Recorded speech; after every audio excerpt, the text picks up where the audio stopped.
Muchos rezan, pero pocos realmente oran, porque la verdadera oración no consiste en recitar oraciones, ni en pedir cosas a Dios, ni tampoco en cumplir con una práctica religiosa.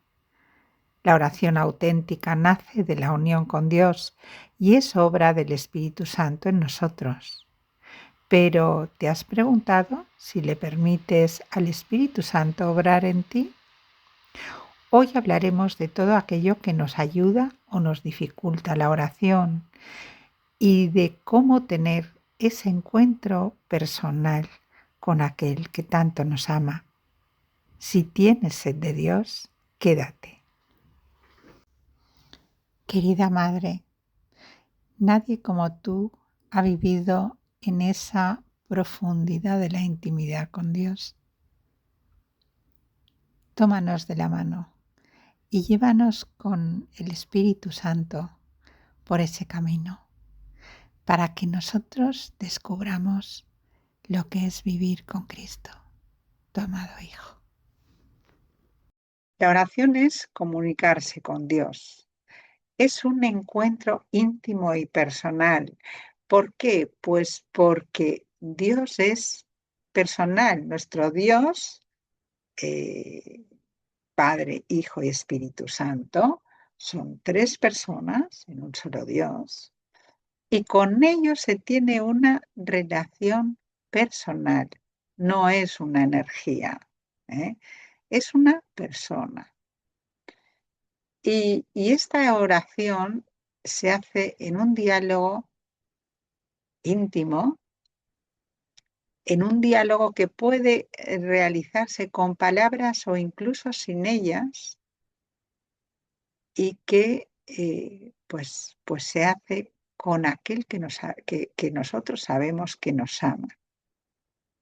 En el Evangelio encontramos el siguiente texto, en Lucas y también en San Mateo.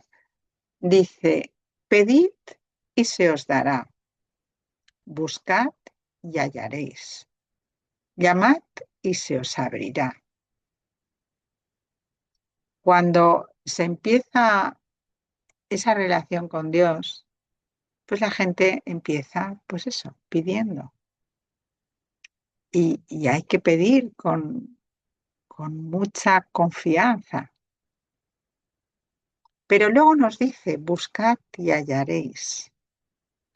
En estas dos frases se encierra eh, los diferentes tipos o categorías de cristianos que hay.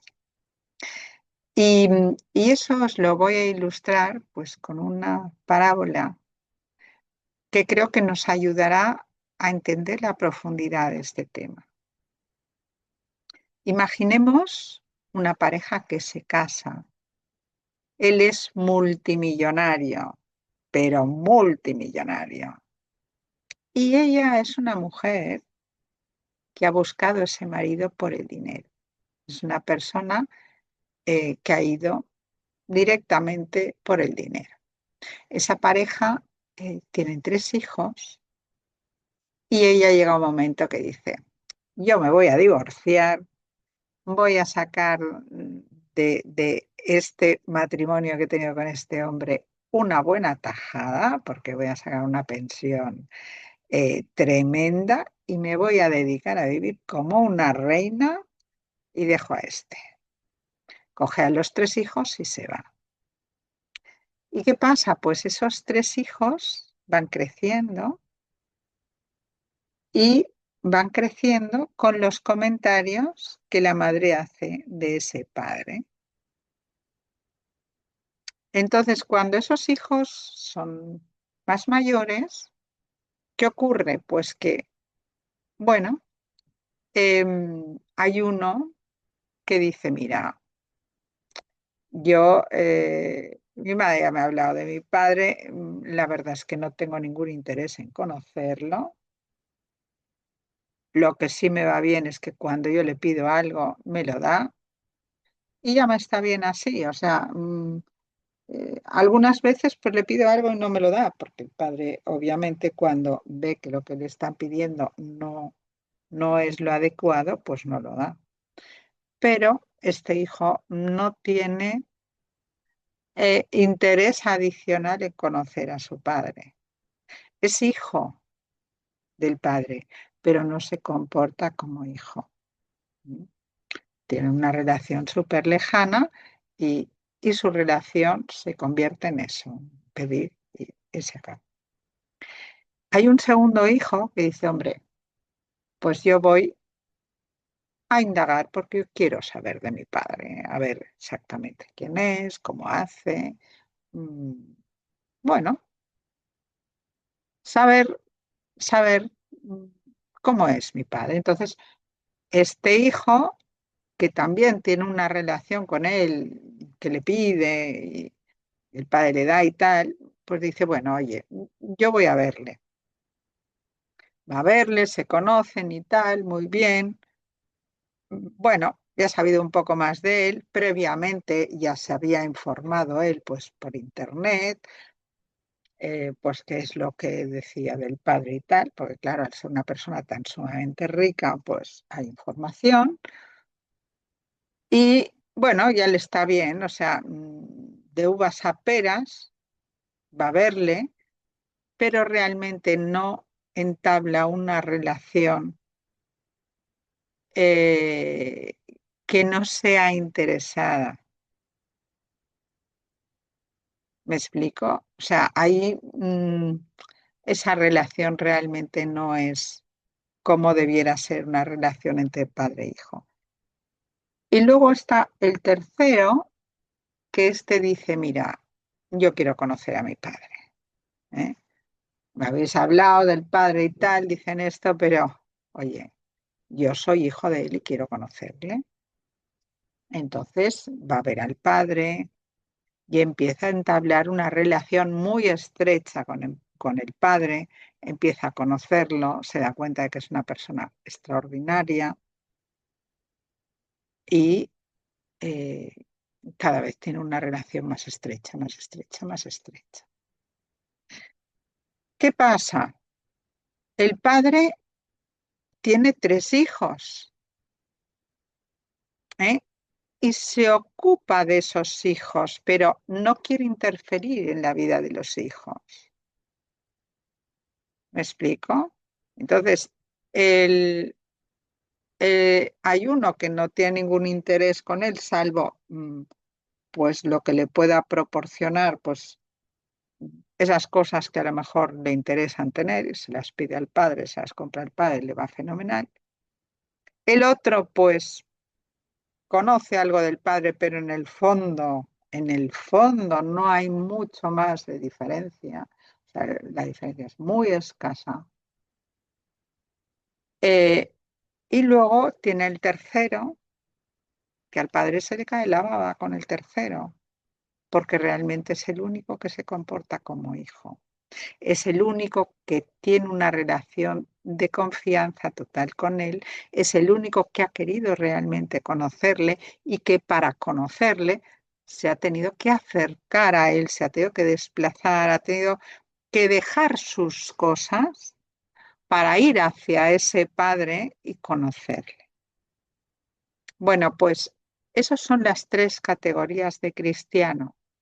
Y por desgracia, la casi totalidad de cristianos está entre en la primera y la segunda categoría. Son muy pocos los que están en esa tercera categoría. Los que buscan a Dios sin interés, sino por quererle conocer a Él, son muy pocos.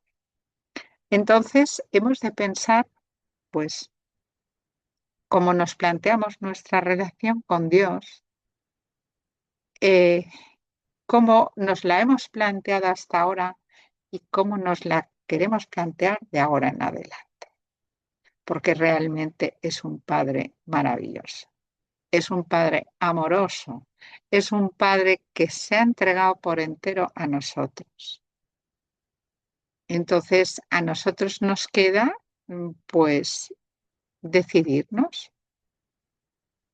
Em, el Señor nos dice en Juan capítulo 7, versículos 37 y 38, dice, si alguno tiene sed, venga a mí y beba el que crea en mí. Como dice la Escritura, de su seno correrán ríos de agua viva. Esto lo decía refiriéndose al Espíritu que iban a recibir los que creyeron en él. Pues aquí el Señor nos dice de una manera como muy clara, ¿no? El que tenga deseo de mí, el que tenga sed, venga a mí y beba el que crea en mí. Es decir, nútrete de mí. Pero eso lo está reservando Él nada más a aquellos que creen en Él, no a todos. Porque Él dice, si alguno tiene sed, venga a mí y beba el que crea en mí. No dice y beba, no. Dice y beba el que crea en mí. Y luego dice, de su seno correrán ríos de agua viva. Quiere decir que aquel que acude a Él, que acude con esa confianza, con esa fe, que se nutre de Él, va a ser una persona de la cual o sea, que va a manar de alguna manera Espíritu Santo, que va a ser una persona que va a tener un conocimiento del especial, que va a, de alguna manera, a reflejarlo. Entonces, vamos a meditar un poquito más estas palabras.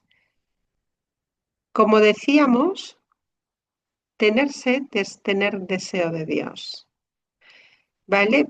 Pero Dios se deja encontrar por aquel que le busca a Él, pero por Él mismo, no por interés.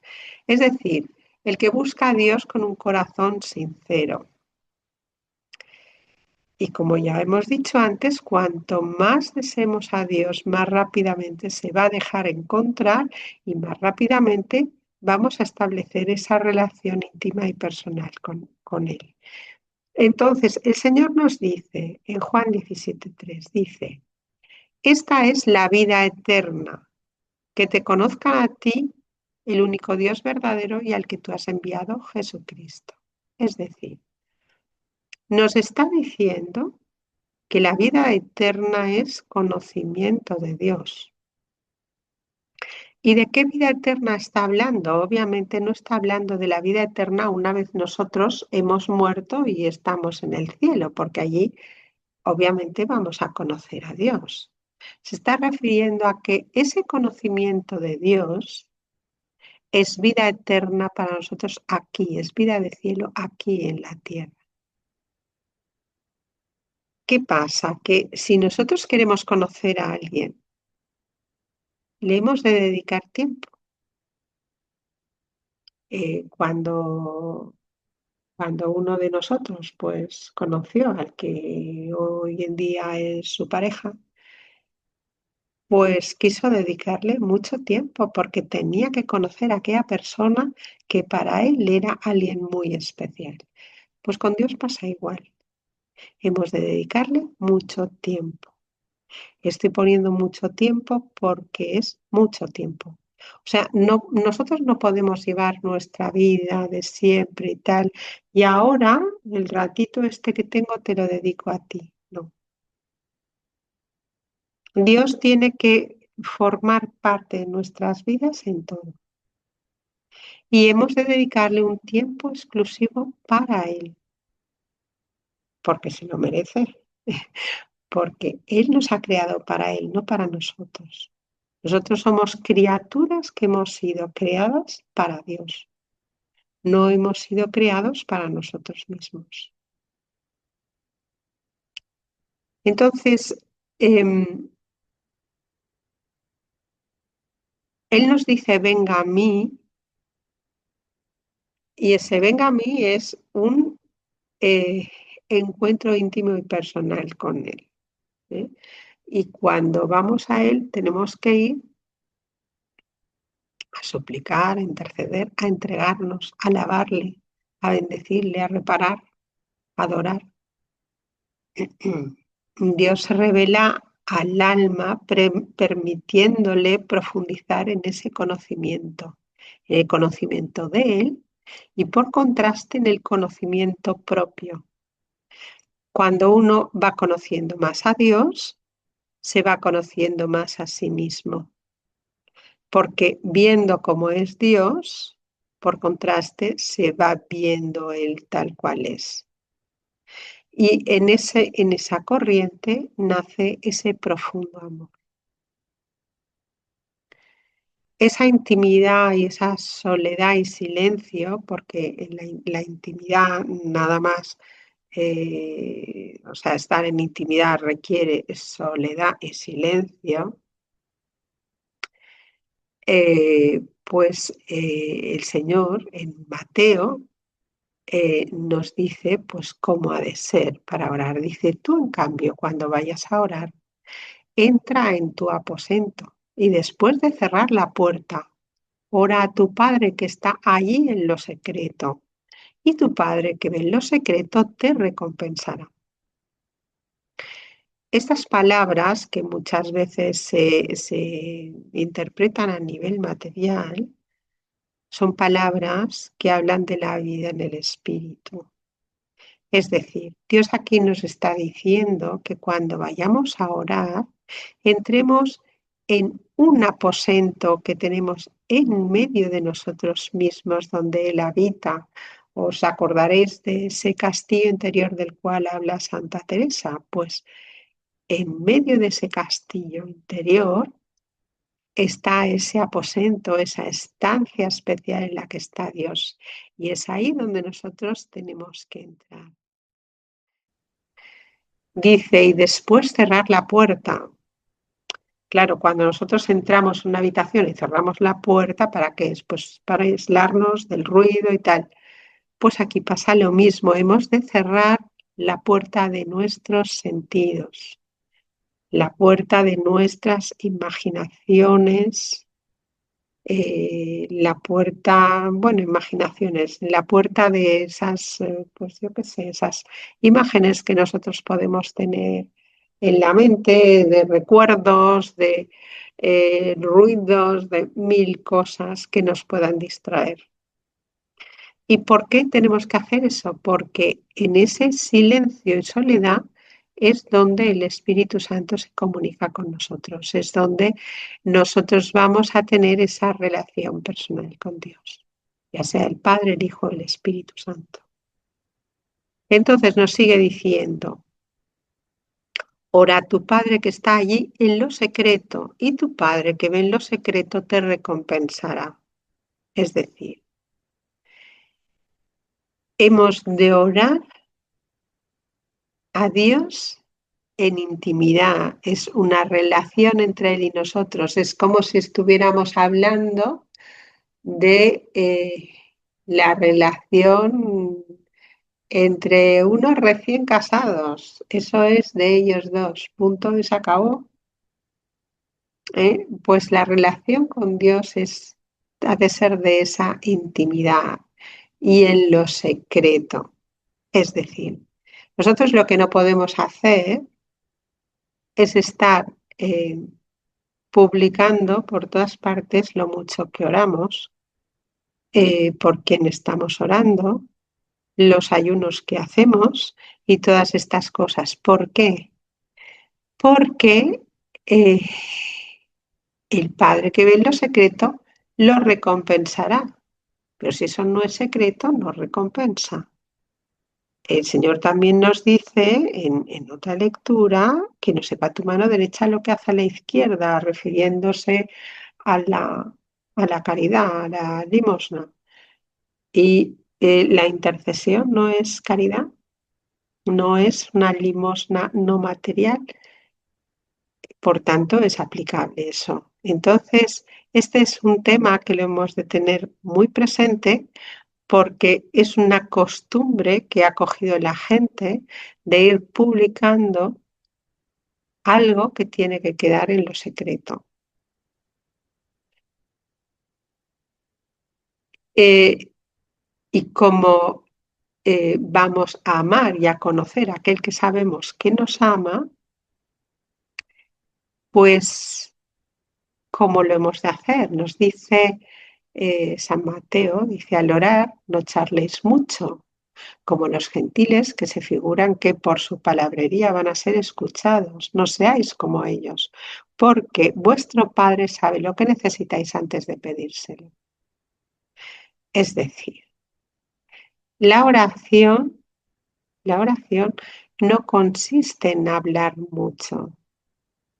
Nosotros también hemos de quedar en silencio, porque si no, no vamos a escuchar a Dios.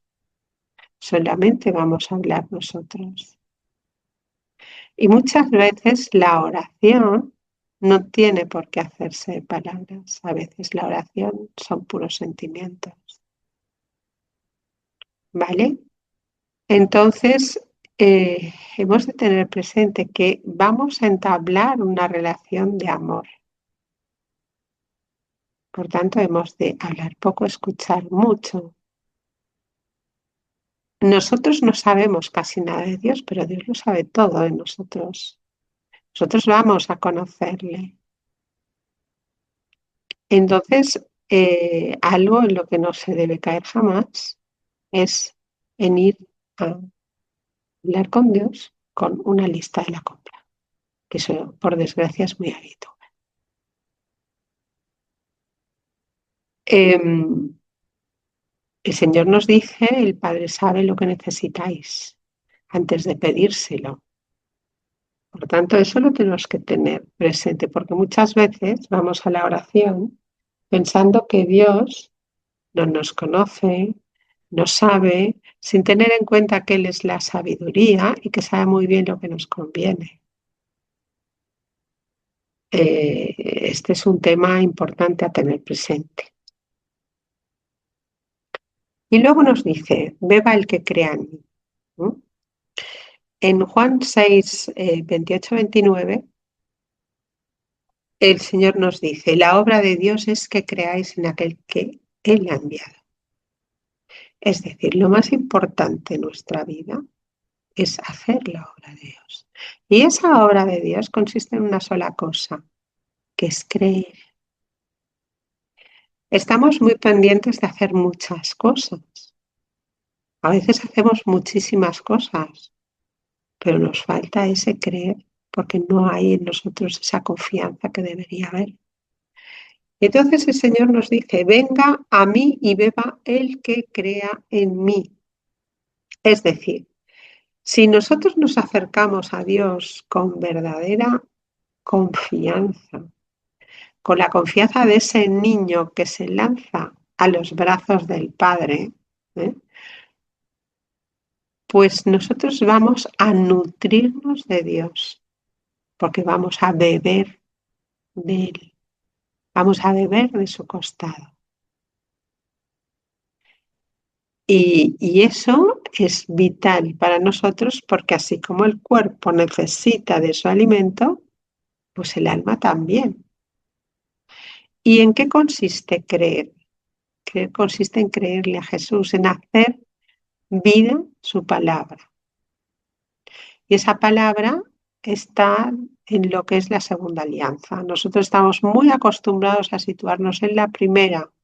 Nos metemos en los 10 mandamientos, que es la ley del Sinaí, es primera alianza, y pensamos que con esto ya está todo. No está todo, porque el Señor ata muchísimas de sus promesas y promesas impresionantes a vivir sus mandamientos, no a vivir los mandamientos, sino a vivir sus mandamientos.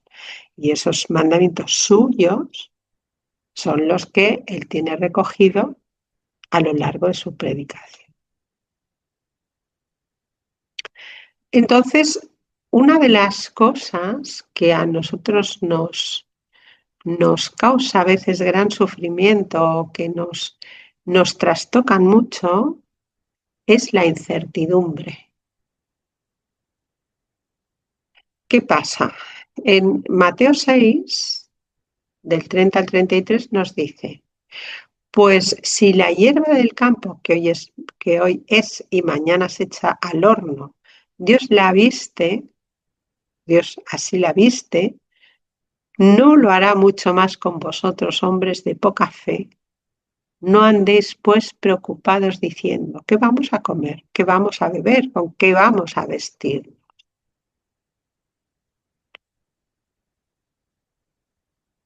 Em, ¿Y qué dice? Pues que de eso se afanan mucho los gentiles, pero nuestro Padre del Cielo ya sabe de qué tenemos necesidad. Y continúa diciendo, buscad primero el reino de Dios y su justicia, es decir, su santidad, y todas esas cosas se os darán por añadidura. Digo su santidad porque la palabra justicia en el lenguaje bíblico se refiere a santidad. Entonces, ¿qué es lo que nos dice el Señor? Si nosotros nos focalizamos en una cosa que es buscar primero, o sea, que todo lo que hagamos sea movido para buscar primero ese reino de Dios, porque nosotros somos reino de Dios en la medida que le dejamos a Dios reinar en nuestro interior, ¿no? Si nosotros buscamos primero el reino de Dios y su santidad, es decir, si nosotros le ponemos a Él el primero en todo, todas esas cosas se nos darán por añadidura. O sea, nos va a venir todo dado. Entonces, conclusión, la incertidumbre fuera no nos ha de dar a nosotros ningún resquemor, ninguna preocupación, si es que nosotros ponemos primero ese reino de Dios. Si no, pues las cosas irán como vayan, pero si nosotros en nuestra vida ponemos lo primero, el reino de Dios en todo, procuramos que sea en todo, pues em, lo que nosotros necesitemos, Dios nos lo va a dar. El Espíritu Santo es el gran desconocido en la Iglesia. ¿Y qué pasa? Que el Espíritu Santo es el amor.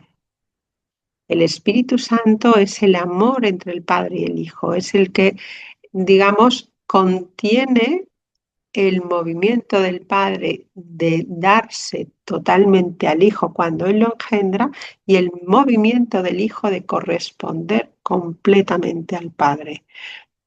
Por tanto, el Espíritu Santo es el amor de Dios y Él es el encargado de la tercera obra de la Trinidad, que es la obra de la santificación de las almas. La primera obra era la del Padre, que era la creación, la segunda la del Hijo, la redención, y la tercera es la del Espíritu Santo, que es la santificación.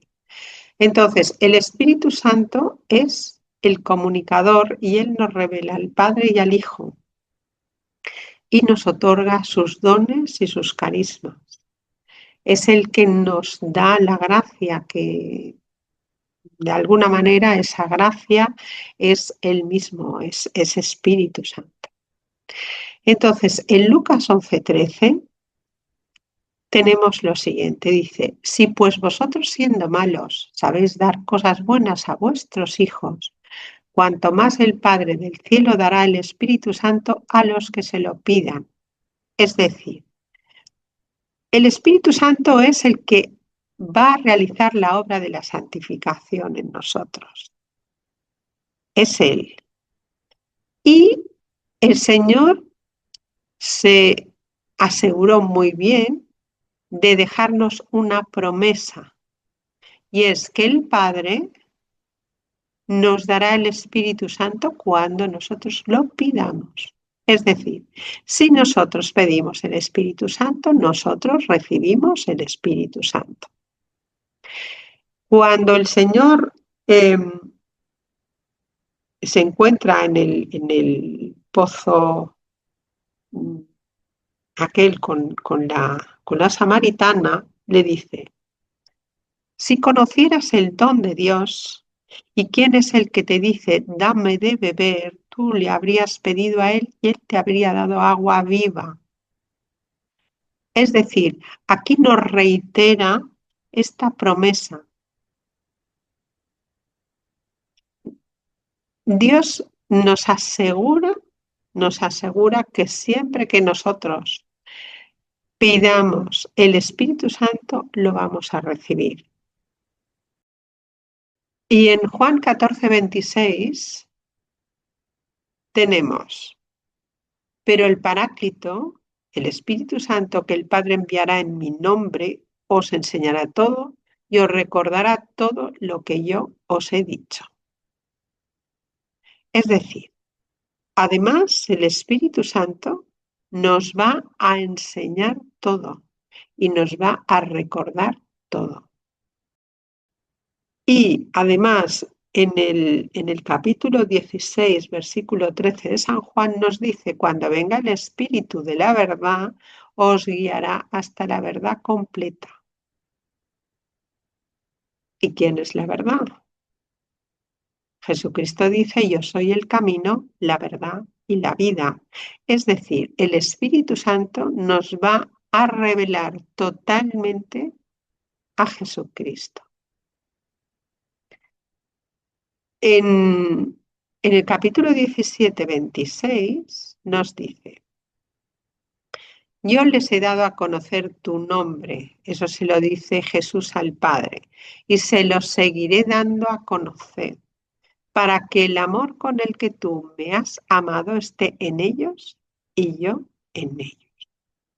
Aquí el Señor va más allá. El Señor nos dice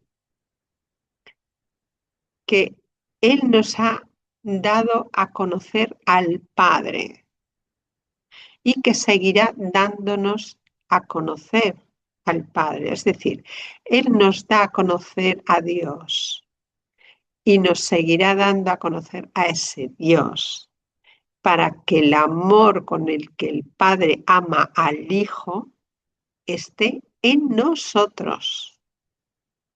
Y dice más, Jesús dice, y yo en ellos, no dice mi gracia, dice yo.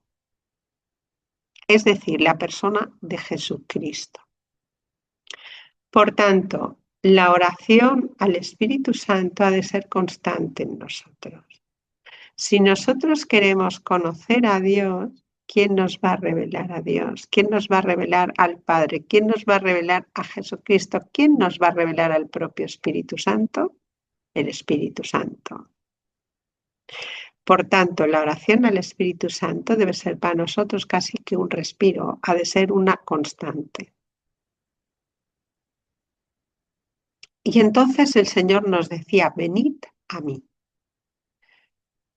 En Mateo 11, del 28 al 30, dice, venid a mí todos los que estáis cansados y agobiados, y yo os aliviaré. Tomad sobre vosotros mi yugo y aprended de mí que soy manso y humilde de corazón, y hallaréis descanso para vuestras almas, porque mi yugo es suave y mi carga ligera. ¿Qué nos está diciendo aquí? Nos está diciendo que el ir a Él nos va a quitar los agobios, el cansancio, nos va a aliviar, pero nos está diciendo algo más. Nos está diciendo, sométete a mí. Y dice, aprended de mí, que soy manso y humilde de corazón. Es decir, sométete a mí como yo me he sometido al Padre. Soy manso y humilde de corazón. Y entonces nos viene a decir que ese sometimiento a Dios, ese tomar ese yugo, lo que hará es que nos va a dar un profundo descanso en nuestras almas. Es decir, vivir de la voluntad de Dios, porque en la voluntad de Dios realmente se produce ese descanso, en el sentido de que vivimos en una vida de una confianza plena en ese que nos ama, ese tomar sobre nosotros su yugo, es vivir en la obediencia, vivir en esa humildad de corazón. Entonces eso lo que produce es una gran paz interior. Luego en Juan 17, del 16 al 17, que es un pedacito de la oración sacerdotal, podemos leer lo siguiente. Ellos no son del mundo, como yo no soy del mundo. Santifícalos en la verdad. Tu palabra es verdad. A ver, aquí el Señor está poniendo de manifiesto algo que es muy importante. La santificación de nuestras almas se produce en aquellos que no son del mundo. ¿Por qué? Pues porque el mundo está montado de tal manera que nosotros vivimos en los sentidos. Es decir, el mundo de hoy en día está organizado de tal forma que no nos es posible o nos es muy difícil mantener el silencio interior. ¿Por qué? Pues porque tenemos 1000 cosas que nos distraen. La televisión, las redes sociales, el WhatsApp, el móvil, y 1000 cosas. El ruido constante, las imágenes constantes. Eso hace que nosotros en nuestro interior no podamos tener ese silencio que es necesario para poder escuchar a Dios, para poder tener ese diálogo interior. ¿De acuerdo? Por tanto, ahí tenemos que tener una vigilancia muy especial, porque muchas veces se oye a gente que dice, bueno, estamos en el mundo, pero no somos del mundo. Pero cuando uno entra en detalle, se da cuenta de que quizá no estamos entendiendo qué es el mundo. O sea, una de las cosas que más impide ese silencio interior, por ejemplo, es la televisión. Y la mayoría de la gente no puede prescindir de ella. Termina de comer, termina de cenar y derechos a la televisión. Y hoy en día pues tenemos los móviles, que ahí tenemos todo. Las películas, la televisión también si queremos, las redes sociales y tantas cosas más. Entonces, aquel que quiera tener una relación verdadera con el Señor ha de estar atento a estas cuestiones. ¿De acuerdo? Vamos a ver ahora los rasgos necesarios para la oración. Yo he escogido como imagen ese bebé que está entre las manos del Padre. Y la he escogido porque el niño, que es muy, muy, muy pequeño, no hace nada por sí mismo. Siempre va a buscar al papá y a la mamá para hacerlo todo con ellos. Eso es muy importante porque en la medida en que hagamos las cosas de esta manera, estaremos actuando con una rectitud de intención total. Hemos de hacer las cosas con Dios, pero buscando solo a Dios, buscando su gloria. Entonces, lo primero, lo más importante que tenemos como rasgo dentro de lo que sería esa oración que nosotros queremos tener es la rectitud de intención, es ese poner en el centro a Dios. Después hemos de tener en cuenta una cosa que ya hemos dicho: Dios es persona, es el amor, Y por tanto, ese diálogo que hemos de establecer con Él ha de ser un diálogo que ha de salir verdaderamente de nuestro corazón. Estamos hablando con nuestro amorosísimo Padre. Amorosísimo Padre. Dios es amor. Entonces, el diálogo ha de ser un diálogo lleno de cariño. La atención la hemos de tener eh, fijada en Él, ¿eh? Y para eso es imprescindible tener ese silencio interior, porque si no, no la podremos mantener fijada en Él.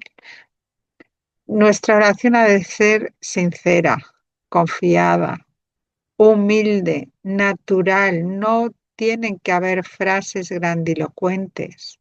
Hemos de ser nosotros, no otro, nosotros. Ha de salir de nuestro corazón. Y ha de ser una oración que ha de estar abierta a la escucha. Tienen que haber silencios para poder escuchar a Dios en nuestro corazón. Y ha de ser, por supuesto, una oración que esté dentro del plan de Dios, porque si no lo está, esa oración no va a ser una oración escuchada. Hemos de tener muy presente que el amor necesita ser amado y por tanto hemos de ir a la oración a amar. Hemos de tener presentes las palabras de nuestra Señora Santa Margarita, ¿no? Que, que reclama ese amor. Pues bueno, en la oración se cometen muchos errores, y eso es frecuente en la casi totalidad de personas, en mayor o menor grado. En primer lugar, lo que no podemos hacer es posponer a Dios. No podemos interrumpir nuestra oración por llamadas, por conversaciones con terceros, por la curiosidad. Eso no lo podemos hacer bajo ningún concepto, porque es posponer a Dios. Estas posposiciones que parecen una chorrada no son chorrada, porque Dios no es cualquiera. Aunque nos ama con locura, busca de nosotros amor. Y cuando una persona ama, está por aquella persona a la que ama. No nos hemos de buscar a nosotros mismos en la oración, porque si no, también aquí estamos posponiendo a Dios por nosotros. Muchas veces, pues, se pueden buscar sensaciones, vivencias, etcétera, etcétera. Pues bueno, hemos de ir a la oración no por buscar a esto, sino por buscar a Dios, no por recibir de Dios, sino por Dios mismo. Porque si no, ¿qué es lo que ocurre? Es que nuestra oración se convierte en una oración interesada, una oración centrada en nosotros mismos, donde está el yo, el mí y el mío. Y eso no es una oración agradable a Dios. Pensar que en San Mateo el Señor nos dice: el que ama a su padre, a su madre, más que a mí, no es digno de mí. El que ama a su hijo o a su hija más que a mí, no es digno de mí. Pues, ¿qué será entonces? Si ya no es ni el padre, ni la madre, ni el hijo, ni la hija, sino el puro interés. Tampoco podemos caer en recitar. Yo os voy a poner un ejemplo que yo creo que es muy ilustrativo de lo que se hace cuando nosotros estamos cogiendo oraciones, que claro, siempre son oraciones que están pues escritas por otras personas de acuerdo a las circunstancias del momento de la persona y a la situación de la persona. Y bueno, pues os voy a poner un ejemplo que yo creo que se entenderá muy bien lo que quiero decir.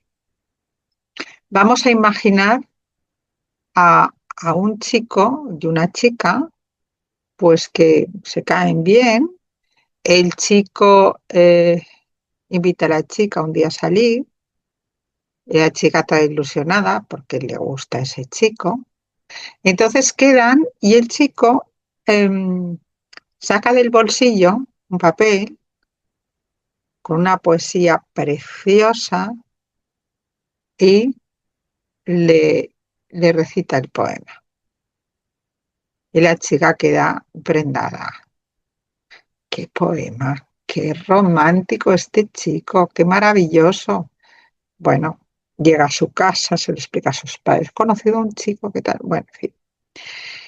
Eh, Quedan otro día y cuando quedan, el chico vuelve a sacar el mismo papel del bolsillo y le vuelve a recitar la maravillosa poesía.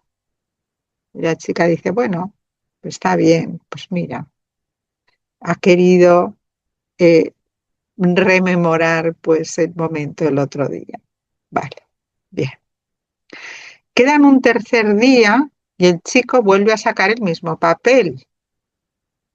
Y la chica dice, hombre, ¿qué es esto? Que cada día me está diciendo lo mismo.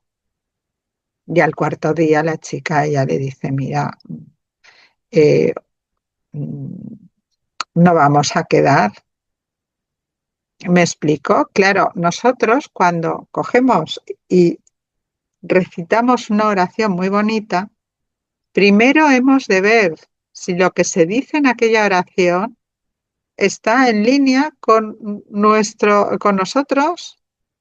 O sea, si en esa oración se dicen cosas que es que no cuadran para nada con nosotros en nuestra circunstancia, pues hombre, haz tuya esa oración, ponla en consonancia contigo.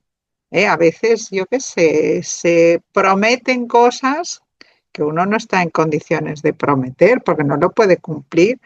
Pues en lugar de decir te prometo y te juro y qué tal, se le dice al Señor, mira, Señor, yo quisiera poder hacer esto.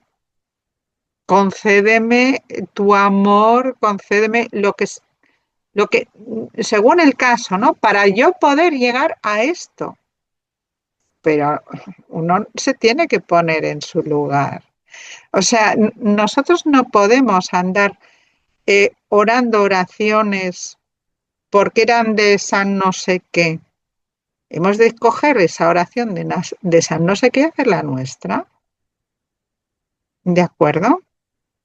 Y por último, pues bueno, lo que no podemos hacer es tomar una oración como si fuera un acto de magia, porque hay gente que no le puede faltar una coma a aquella oración, porque si no, ya esa oración no es. No, no. ¿Qué es la oración? Es un diálogo de amor. Entonces, ahí no cabe eso. Y hemos de tener muy presente que lo que puede enviar al traste la oración siempre es la duda. Cuando hay duda en nosotros, esa oración se va al traste. La duda siempre viene del enemigo. Por tanto, si nos cruza por la cabeza la más mínima duda, la tenemos que apartar y volcarnos en confianza en Dios. Por aclararlo un poco, estoy haciendo referencia aquí al caso de una persona que se pone a orar dudando de que Dios la escuche.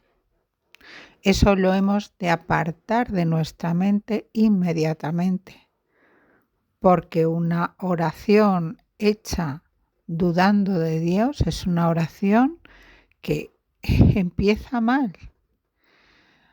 Así que yo os animo a no caer nunca en esto y si alguna vez estamos en esa situación, pues acordarnos mucho de lo que el Señor dice en el Evangelio. A todos les decía, tu fe te ha salvado, tu fe te ha salvado. Una cosa que se ha hecho muy popular, muy común, es ir a la oración con el vídeo. Con el móvil. ¿Qué ocurre? Que la oración con móvil tiene sus peligros y ahora los vamos a ver. Por una parte nos facilita mucho distraernos, porque aunque nosotros estemos meditando un texto que tenemos en el vídeo, dale con el vídeo en el móvil, ¿qué pasa? Que mientras tanto, pues si nos llega un mensaje de WhatsApp, nos sale allí, ¡pum!, el mensajito. O sea, tienes 1000 cositas que te van distrayendo. Cuidado la gente que se pone con el WhatsApp o las redes sociales. Ojo con esto. Estamos posponiendo al Señor de una manera tremenda. Y si vamos al WhatsApp o vamos a las redes para buscar un texto que nos interesa leer y tal, volvemos a lo de antes. O sea, ojo, porque esto tiene su riesgo, o sea, nos podemos distraer, ¿de acuerdo? Siempre que se va a una iglesia nos piden que apaguemos el móvil o que lo dejemos en silencio.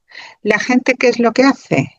Ni lo apaga ni lo deja en silencio, lo deja en vibración cuando no nos despistamos y se nos queda ya sin silenciarlo. ¿Qué pasa? Que cuando nosotros lo dejamos en vibración, aunque se oye más bajito, se sigue oyendo y lo que hacemos es interrumpir la oración nuestra y la oración de los demás. Entonces, esto es una cosa que no debería hacerse. Otra cosa que es frecuente es la oración con auriculares, que no es conveniente. No es conveniente porque el hecho de tener puestos unos auriculares y que vayamos escuchando tiene el riesgo de que en lugar de orar, lo que estemos haciendo es escuchar una máquina que ora. O sea, cuidado con esto porque puede pasar. ¿Qué pasa? Que como esto va al ritmo que va, ¿vale? No se puede hacer silencios. No se puede uno detenerse en meditar, porque el móvil va a su ritmo, ¿de acuerdo? Por tanto, no permite escuchar a Dios. Y luego hay otra cosa que es orar con música. Aquí hay que discernir. Hay músicas que facilitan la oración. Incluso hay músicas que la pueden facilitar en un momento de nuestra vida y la pueden dificultar en otro. La música instrumental no suele dar mayores problemas, sobre todo si es una música suave y tal, pero cuidado, no os cojáis de esta música que te venden para relajar, para tal, porque son músicas que suelen estar ritualizadas. Cuidado con eso. Entonces, ¿qué pasa? Por poner un ejemplo, nos ponemos una música de estas de Medjugorje que nos ayudan a centrarnos, a orar y tal, fabuloso. Nos ponemos alabanza que nos ayuda a alabar, ¿qué tal?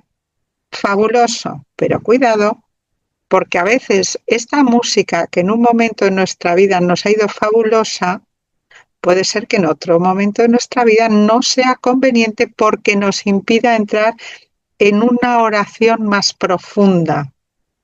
¿De acuerdo? O sea que, ojo con el tema este, que no o sea, se tiene que discernir, uno no se puede lanzar, ¿de acuerdo? ¿Qué pasa? Las interrupciones tienen un grave problema porque lo que hacen es romper la unción del Espíritu Santo. Cuando nosotros estamos en oración y sobre todo cuando nosotros, principalmente, cuando estamos en una oración profunda, una oración en la que estamos muy centrados, que nos sentimos muy unidos al Señor y tal, el Espíritu Santo está trabajando en nuestra alma. Si en ese momento hay algo que interrumpe, sea que una persona nos ponga la mano encima, sea que alguien nos hable, sea que una llamada interrumpa, sea lo que sea, si hay una interrupción, ahí rompemos la unción del Espíritu Santo y estamos diciendo al Espíritu Santo, vete.